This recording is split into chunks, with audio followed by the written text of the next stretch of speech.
হঠাৎ যদি জানতে পারেন আপনার জিমেইল অন্য কোনো ডিভাইসে লগইন করা আছে, তাহলে কিভাবে বুঝবেন? চিন্তা কোনো কারণ নেই। এই ভিডিওতে আমি দেখাবো মোবাইল দিয়ে কিভাবে দেখে নিতে পারবেন আপনার জিমেইল কোন কোন ডিভাইসে লগইন আছে। চলুন এবার দেখে নেওয়া যাক কিভাবে এটা চেক করবেন।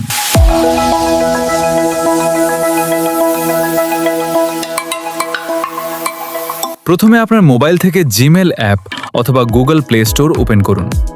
এরপর আপনার প্রোফাইল আইকনে ট্যাপ করে ম্যানেজ ইওর গুগল অ্যাকাউন্টে চলে আসুন। এবার ওপরের মেনু থেকে সিকিউরিটি এবং সাইন ইন অথবা সিকিউরিটি ট্যাবে ট্যাপ করুন।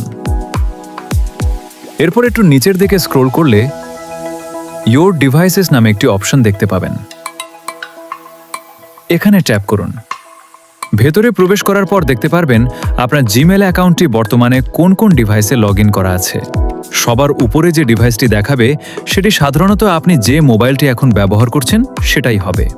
এর নিচে আরও যেসব ডিভাইসে আপনার জিমেইল লগইন আছে সেগুলোর তালিকাও দেখতে পাবেন। এখন যদি কোনো অচেনা ডিভাইস দেখতে পান তাহলে সেই ডিভাইসে ট্যাপ করুন।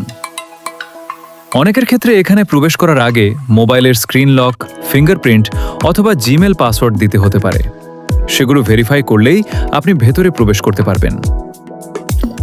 এছাড়াও এখানে ফাইন্ড ডিভাইস নামে আরেকটি অপশন থাকতে পারে। সেটিতে ট্যাপ করলে যদি ডিভাইসটি সমর্থিত হয় এবং প্রয়োজনীয় সেটিংস চালু থাকে তাহলে সেই ডিভাইসের অবস্থান বা ডিভাইস সংক্রান্ত তথ্য দেখতে পারবেন।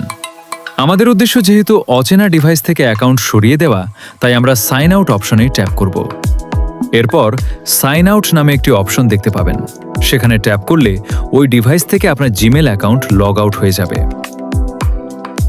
এভাবেই খুব সহজে দেখে নিতে পারবেন আপনার জিমেইল অ্যাকাউন্টে কোন কোন ডিভাইস লগইন আছে।